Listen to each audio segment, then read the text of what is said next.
सबैमा नमस्कार। सफलता चाहनेले चुप बसी आफ्नो उद्देश्यमा लगाम लगाउनुपर्छ।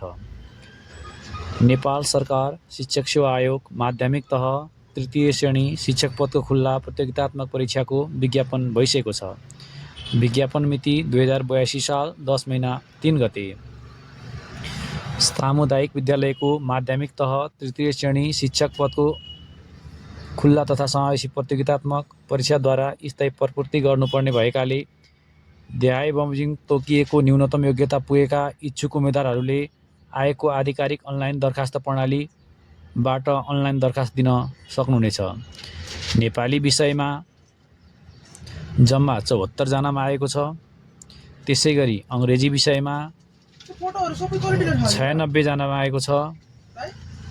त्यसैगरी गणित विषयमा 83 जनामा आएको छ। त्यसैगरी विज्ञान विषयमा 113 जनामा आएको छ।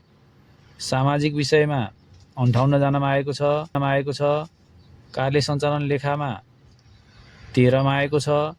स्वास्थ्य तथा शारीरिक शिक्षामा 1 जनामा आएको छ। कम्प्युटर विज्ञानमा 5 जनामा आएको छ।